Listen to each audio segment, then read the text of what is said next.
Hello दोस्तों, मैं हूं अभिषेक और आप सभी को अपने चैनल पर स्वागत करता हूं। आज मैं 10वीं कक्षा के ज्योग्राफी इसका पहला चैप्टर पढ़ना है, संसाधन एवं उपयोग। संसाधन एवं उपयोग इस चैप्टर के बारे में हम डिस्कस करने जा रहे हैं। इसमें सबसे पहले हम ये जानते हैं कि संसाधन क्या है। तो संसाधन मानव या कोई भी जीव अपनी आवश्यकता की पूर्ति के लिए किसी ही वस्तु का उपयोग करता है। मानव या कोई भी जीव अपनी आवश्यकता की पूर्ति के लिए कोई न कोई वस्तु का इस्तेमाल करता है, उस वस्तु को हम संसाधन कहते हैं। मानव या कोई भी जीव अपनी आवश्यकता की पूर्ति के लिए कोई न कोई वस्तु का इस्तेमाल करता है, उस वस्तु को हम संसाधन कहते हैं। जैसे कॉपी है, किताब है, हवा है, जल है, बेंच है, कुर्सी है, कमरा है, ब्लैक बोर्ड है, वाइट बोर्ड यह है, ये सारे चीज़ जितने भी हैं ये सभी उपयोग की जाने वाली वस्तु है और इसे हम संसाधन कहते हैं। और जब तक उपयोग ना किया जाए तब तक इसे संसाधन नहीं कहा जाता है। इसीलिए जिमरमैन ने कहा, संसाधन होते नहीं बनाए जाते हैं।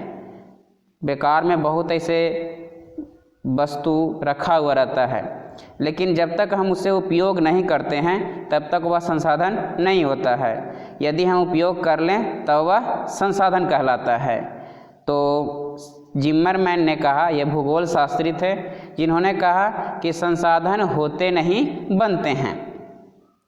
मानव स्वयं एक संसाधन है। कैसे? तो मानव स्वयं एक संसाधन है क्योंकि मानव क्या करता है, अपने दिमाग का इस्तेमाल करता है और दिमाग का इस्तेमाल करके वह सही वस्तु को उपयोगी बना लेता है। मानव ज्ञान का इस्तेमाल करता है और सही वस्तु को उपयोगी बना लेता है। इसलिए हम कहते हैं कि मानव स्वयं एक संसाधन है। मानव स्वयं एक संसाधन है। तो एक बार फिर से हम दोहरा दें, मानव या कोई भी जीव अपनी आवश्यकता की पूर्ति के लिए जिस वस्तु का इस्तेमाल करता है वह वस्तु संसाधन होता है, या उपयोग की जाने वाली वस्तु संसाधन कहलाती है। उसके बाद है, जिमरमैन ने कहा, संसाधन होते नहीं बनाए जाते हैं। और मानव स्वयं एक संसाधन है क्योंकि मानव किसी भी वस्तु को ज्ञान के द्वारा उपयोगी बना लेता है। इसीलिए हम कहते हैं कि मानव स्वयं एक संसाधन है। अब संसाधन की हम प्रकार की बात करें तो संसाधन के कई प्रकार हैं, उपलब्धता की दृष्टि से, उत्पत्ति की दृष्टि से, उपयोगिता की दृष्टि से। तो ध्यान रखना है, जिसमें लगा हुआ रहेगा उसका हो जाएगा 2। अब ये ध्यान रखना है। जैसे इसमें हम देखते हैं कि उपलब्धता की दृष्टि से, उत्पत्ति की दृष्टि से, उपयोगिता की दृष्टि के, तो ऊ लगा हुआ है तो इसका 2 हो जाएगा, ऊ लगा हुआ है तो 2 हो जाएगा और बाकी के 4 होंगे। इसमें स्वामित्व के आधार पर है और विकास के आधार पर है, तो स्वामित्व और विकास के आधार पर 4 प्रकार के होते हैं। तो हम सबके परिभाषा हम डिस्कस करते हैं। तो उपलब्धता की दृष्टि से 2 प्रकार के हैं, प्राकृतिक संसाधन और मानवीय संसाधन। जो अपने आप स्वतः उपलब्ध होते हैं उसे प्राकृतिक संसाधन कहा जाता है। जो अपने आप उपलब्ध होते हैं जैसे जल, मृदा, मिट्टी, हवा, खनिज, ये सारे चीज़ प्रकृति द्वारा बनाए गए हैं और इस कारण से ये प्राकृतिक संसाधन कहलाते हैं। जिसे मानव द्वारा बनाया गया है, जिसे मानव द्वारा बनाया गया है या वैसे संसाधन जो मानव के द्वारा बनाए गए हैं उसे मानवीय संसाधन कहा जाता है। जैसे में घर है, मोबाइल है, साइकिल है, किताब है, कॉपी है, बेंच है, कुर्सी है, ये सारे चीज़ मानव के द्वारा बनाए गए हैं, तो इस प्रकार से मानवीय संसाधन कहलाते हैं। उसके बाद है उत्पत्ति की दृष्टि से जैव संसाधन। जैव का मतलब है सजीव और अजैव का मतलब है निर्जीव। तो वैसे संसाधन जो सजीव होते हैं उसे जैव संसाधन कहा जाता है और वैसे संसाधन जो निर्जीव होते हैं उसे अजैव संसाधन कहा जाता है। अब सजीव में मानव हैं, सभी जीवित प्राणी हैं, ये सब सजीव में आते हैं। तो इस प्रकार से मानव एवं सभी प्राणी जैव संसाधन होंगे और अजैव संसाधन ईंट है, पत्थर है, धातु है, सब निर्जीव पदार्थ अजैव संसाधन कहलाते हैं। उसके बाद है उपयोगिता के आधार पर। हम पहले ही बताए हैं कि यदि ऊ लगा रहेगा तो उसका 2 हो जाएगा, ऊ तो 2। नवीकरणीय संसाधन एवं अनवीकरणीय संसाधन। उपयोगिता के आधार पर नवीकरणीय संसाधन क्या है? जिसे उपयोग करने पर जो उपयोग करने पर कभी समाप्त न हो, नवीकरणीय। उपयोग करें तो कभी समाप्त न हो तो नवीकरणीय, और उपयोग करने पर समाप्त हो जाए वैसे संसाधन जो उपयोग करने पर कभी समाप्त न हो उसे नवीकरणीय। जैसे जल विद्युत है, ये कभी समाप्त नहीं होने वाला है। सौर ऊर्जा है, सूर्य से प्रकाश से प्राप्त ऊर्जा, जल से प्राप्त विद्युत ऊर्जा, तो यह कभी समाप्त होने वाली नहीं है। तो नवीकरणीय जो कभी समाप्त नहीं होता है, और अनवीकरणीय जो उपयोग करने पर समाप्त होता है। जीवाश्म से प्राप्त पदार्थ जैसे कोयला है, पेट्रोलियम है, एक समय कोयला पेट्रोलियम का उपयोग करते करते एक दिन समाप्त हो जाएगा। उसके बाद है स्वामित्व के आधार पर। तो स्वामित्व के आधार पर 4 प्रकार के हैं। स्वामित्व के आधार पर संसाधन 4 प्रकार के हैं। स्वामित्व के आधार पर संसाधन कितने हैं? 4 प्रकार के हैं। निजी संसाधन, इसे व्यक्तिगत संसाधन भी कहा जाता है। उसके बाद है सामुदायिक संसाधन, राष्ट्रीय संसाधन, अंतर्राष्ट्रीय संसाधन। तो हम परिभाषा याद रखने के लिए सिर्फ याद रखेंगे कि स्वामित्व का मतलब अधिकार होता है। स्वामित्व का मतलब अधिकार, जिस पर अपना अधिकार हो निजी संसाधन कहते हैं। जिस पर समूह का अधिकार हो सामुदायिक संसाधन कहते हैं, और जिस पर किसी देश या राष्ट्र का कानूनी रूप से अधिकार हो उसे राष्ट्रीय संसाधन कहते हैं। और तो इसको देखा जाए तो समुद्री तट रेखा जो होती है वो तट रेखा से, ये अंतर्राष्ट्रीय संसाधन के लिए नियम बनाया गया है कि तट रेखा से 19.2 किलोमीटर तक राष्ट्रीय संपदा होती है, इसलिए 19.2 किलोमीटर तक राष्ट्रीय संसाधन में आता है। लेकिन ये अंतर्राष्ट्रीय नियम क्या बनाया गया है कि जो तट रेखा है उससे 200 किलोमीटर तक आर्थिक अपवर्जक क्षेत्र कहा जाता है। आर्थिक अपवर्जक क्षेत्र कहा जाता है, और वो 200 किलोमीटर को छोड़कर जो बाकी क्षेत्र बचते हैं उसे अंतर्राष्ट्रीय संसाधन में रखा गया है। तो इसको उदाहरण समझें निजी संसाधन का। तो निजी संसाधन में उदाहरण हो जाएगा कृषि भूमि, खेती करने वाली भूमि है वो अपना है, निजी खास है जिस पर खास अपना अधिकार हो। निजी संसाधन से अपना मकान है, कुआं है, ये सारे निजी संसाधन। जो अपना है वो निजी संसाधन, खास हो जाएगा तो निजी संसाधन। अब मंदिर है, ये सब के लिए, इसमें सब कोई पूजा कर सकता है। खेल का मैदान है, सब कोई खेल सकता है। चारागाह है, सब कोई इसमें चरा सकता है। या शमशान घाट है, या मंदिर मस्जिद है। तो इस प्रकार से जितने भी हैं, सामुदायिक भवन, ये सारे सामुदायिक संसाधन हैं। मंदिर, मस्जिद, खेल का मैदान, चारागाह। उसके बाद स्कूल भी क्या हो जाएगा? ये सामुदायिक संसाधन हैं। उसके बाद राष्ट्रीय संसाधन, तो सड़क मार्ग का विकास हो, रेल मार्ग का विकास हो, नहर का विकास हो, तो इसमें निजी संसाधन का उपयोग किया जाता है। उसके बाद अंतर्राष्ट्रीय संसाधन, तो तट रेखा से 200 किलोमीटर बाहर का जो क्षेत्र है वो अंतर्राष्ट्रीय संसाधन में आता है। उसके बाद है विकास के आधार पर संसाधन। तो विकास के आधार पर संसाधन, संभावित संसाधन, इसको याद ये रखना है। संभावित संसाधन में ही इसमें त हटा दें, संभावित संसाधन में तो त सिर्फ हटा दें, तो उसके बाद जो बच जाएगा उसके से 3 वो हम बना लेंगे। बी से विकसित संसाधन हो जाएगा, भ से भंडार हो जाएगा, और स से संचित कोष। इसी में से हम सभी संसाधन निकाल लेंगे।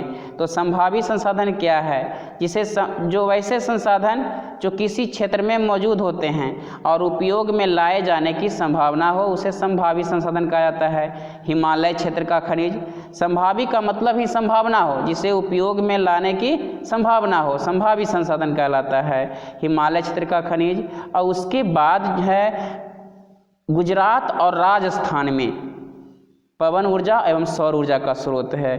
तो विकसित संसाधन की अब बात करते हैं।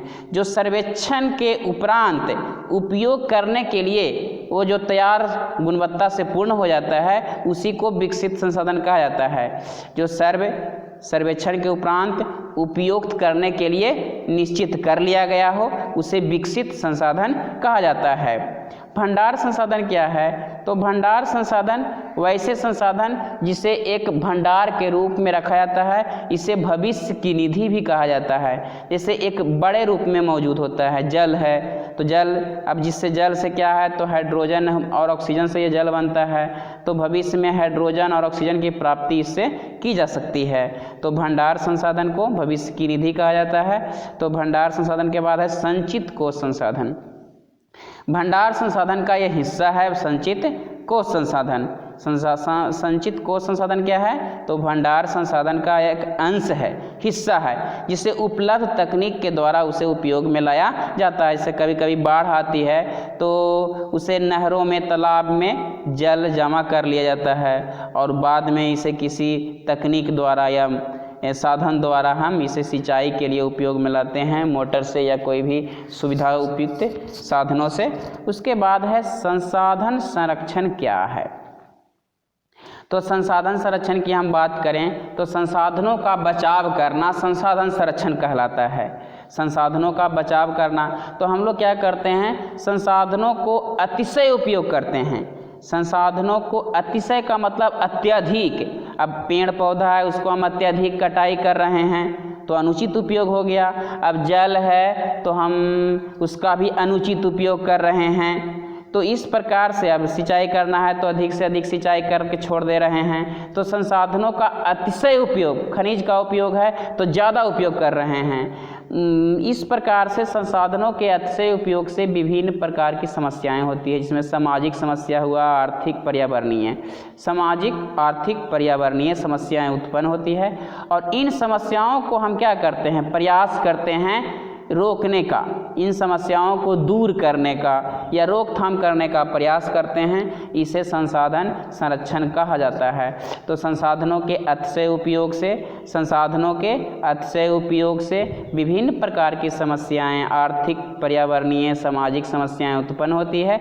इन समस्याओं को दूर करने का प्रयास करना संसाधन संरक्षण कहलाता है। अब है संसाधन नियोजन।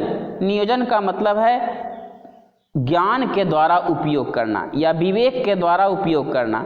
तो संसाधनों का विवेकपूर्ण उपयोग या ज्ञान के द्वारा उपयोग करना संसाधन नियोजन कहा जाता है, कहलाता है। संसाधनों का विवेकपूर्ण उपयोग संसाधन नियोजन कहलाता है। और सतत विकास के लिए संसाधनों का संरक्षण आवश्यक है। अगर सतत विकास करना है तो उसके लिए संसाधनों का संरक्षण आवश्यक है। अब सतत विकास क्या है, तो भविष्य में आने वाले जो हमारी पीढ़ी है उसकी आवश्यकताओं को हम क्या करते हैं, ध्यान में रखते हुए भविष्य में आने वाली पीढ़ी की आवश्यकताओं को या भविष्य की पीढ़ी को ध्यान में रखकर वर्तमान में संसाधनों का उपयोग करना सतत विकास कहलाता है।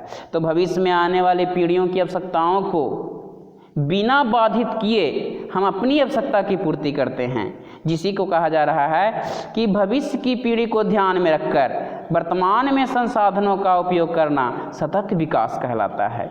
सतत विकास का मतलब विकास में कोई बाधा न हो। तो भविष्य की पीढ़ी को ध्यान में रखकर वर्तमान में संसाधनों का उपयोग करना सतत विकास कहलाता है। अब संसाधन के संरक्षण की बात है तो इसके लिए विश्व पर्यावरण दिवस मनाया जाता है। विश्व पर्यावरण दिवस, और विश्व पर्यावरण दिवस 5 जून को मनाया जाता है। विश्व पर्यावरण दिवस कब मनाया जाता है तो 5 जून को। ऑब्जेक्टिव क्वेश्चन भी कई बार एग्जाम्स में आए हैं। तो विश्व पर्यावरण दिवस कब मनाया जाता है, 5 जून को मनाया जाता है। और यह 1972 ईस्वी में विश्व में पर्यावरण के लिए सम्मेलन हुआ था स्टॉकहोम कनाडा में। स्टॉकहोम कनाडा में ये सम्मेलन हुआ था, विश्व पर्यावरण सम्मेलन। और तब से संपूर्ण विश्व में 5 जून को विश्व पर्यावरण दिवस मनाया जाता है। उसके बाद है, ये पुस्तक का नाम है स्मॉल इज ब्यूटीफुल। इसमें गांधी जी के विचारों को लिखा गया है। अब गांधी जी के विचारों को किस पुस्तक में लिखा गया है तो स्मॉल इज ब्यूटीफुल। अब गांधी जी का क्या कहना था कि स्मॉल इज ब्यूटीफुल, छोटा ही बढ़िया है, यानी छोटे छोटे उद्योग को चलाने की बात गांधी जी के द्वारा कहा गया है। इसलिए इस पुस्तक को लिखने वाला कौन है तो सुमशेर ने लिखा है 1974 में, 1974 ईस्वी में। उसके बाद हम पृथ्वी सम्मेलन की बात करें तो पर्यावरण की दृष्टिकोण से 3 पृथ्वी सम्मेलन किया गया है, प्रथम, द्वितीय और तृतीय। प्रथम 92 में, द्वितीय 97 में और तीसरा 2002 में। तो पहला 92 हुआ, उसके बाद 5 वर्ष बाद हुआ, इसीलिए द्वितीय पृथ्वी सम्मेलन को +5 सम्मेलन भी कहा जाता है और तृतीय पृथ्वी सम्मेलन को +10 सम्मेलन के नाम से जाना जाता है। तो हुआ कहाँ? तो पहला पृथ्वी सम्मेलन ब्राज़ील में हुआ, रियो शहर में, रियो डी जेनेरियो शहर में हुआ, ब्राज़ील के रियो डी जेनेरियो शहर में। और द्वितीय पृथ्वी सम्मेलन अमेरिका के न्यूयॉर्क में हुआ और तृतीय पृथ्वी सम्मेलन अफ्रीका के जोहान्सबर्ग में हुआ। तृतीय पृथ्वी सम्मेलन अफ्रीका के जोहान्सबर्ग।